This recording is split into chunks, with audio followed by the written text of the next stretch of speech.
Soldering is one of the most complex techniques I think you'll ever learn, whether you're making jewellery or repairing it, and it is one that can so easily ruin a good job that you may have been taking hours or days to make up and put together.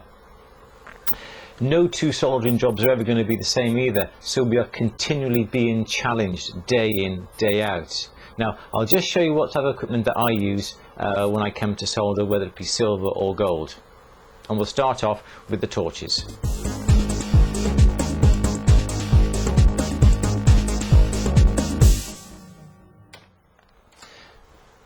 Now, there are two torches that I favour. One is a sievert torch, and that's just a single hose that goes for a propane tank. Or there's, I think this is a Smith's little torch, and that has a separate oxygen and propane hoses. The sievert torch that I used to use, I've used this for well over 20 years now. I think this kit costs about £80–90. You may have to buy this little pencil nozzle separately, I'm not quite sure though. You need this pencil nozzle. It is the smallest one they do, and it is the finest one. They also manufacture and supply larger nozzles like this one. It's a lot bigger. Now I use this for melting down or annealing large pieces, but for jewellery and fine work you're going to need one of these little pencil nozzles. I say it has a single hose that just goes to a propane tank. This is ideal for general jewellery making and repairing.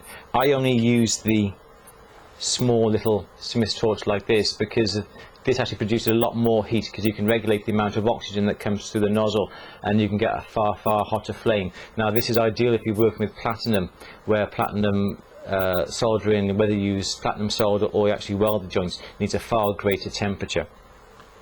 But I would recommend these sievert torches.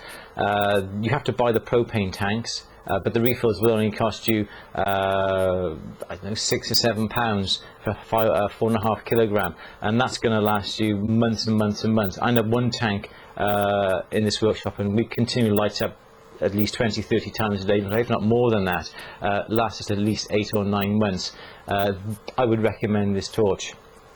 You can get the smaller little all-in-one tank and the nozzle about 8–9 inches tall. Yeah, these are fine, these are okay, but you won't get the accuracy when it comes to soldering. The flame is a lot broader flame than the sievert torch. You don't have the control that you would do with a little separate torch like this one. They are good, don't get me wrong, but for specialised jewellery work, they're not good enough.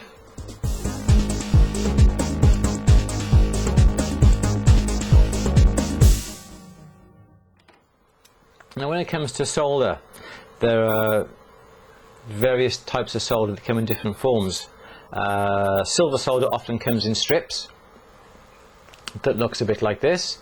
Gold will come in panels like this, and you'll also get silver and gold in syringes. This is a silver one and that's the gold one there. So different jobs need different types of solder. Now when it comes to solder, again, there are 3 different types of silver solder that is commonly used in a workshop, and that is hard, medium and easy solder. They're called that because it relates to their melting point.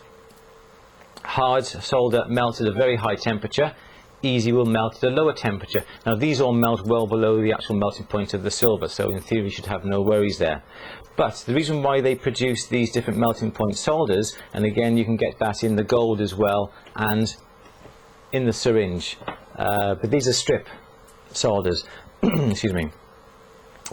It is because if you're producing a piece with about 4 or 5 different solder joints that are all very close together, and especially on pieces of jewellery the items are small, the first solder joint you would use hard solder. The next solder joint along, if it's very close, you would use a medium solder, and so on down, because when you use the easy solder, perhaps on the last job, whether it be soldering on an earring post, you will not melt the rest of the solder joints, because in theory the heat of the flame will not heat up the solder joints sufficiently to melt them. You'll only heat up and melt the easy solder.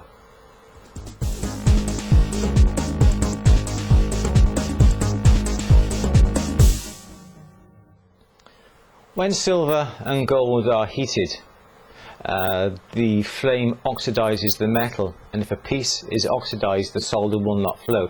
So you have to stop that oxidization. And two forms of flux we use is borax, which looks like this. That's a borax cone, and this is the ceramic dish. Or we would use, I think it's all flux, that looks like a bit like ferroliquid. This is okay. I don't normally use this. I find the borax and the cone and the dish is far better. With that, a little bit of water is put within the dish. The borax cone is then rubbed upon the dish itself to produce a very thin cream. That then is applied to the joint that you're going to be soldering with a fine paintbrush. If you use the all flux, then that's just painted upon the job straight away. There's no need to actually dilute that. Now, this is very, very clean. I've never used this. This is just for demonstration purposes. Here's my dish.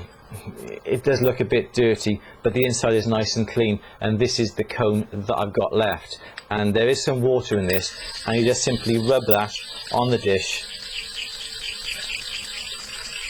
like that, and then what is in the bottom of the dish then is like a very creamy substance, and that is flux.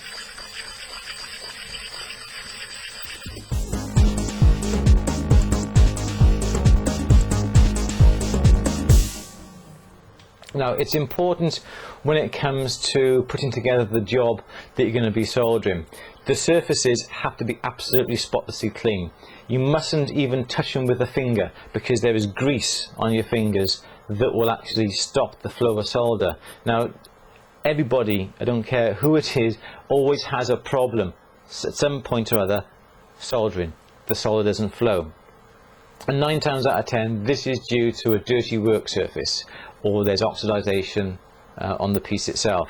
Now, when you come to solder two pieces together, they have to fit together absolutely perfectly. There must be no daylight showing between the joint, or whether you're soldering an earring post on a piece.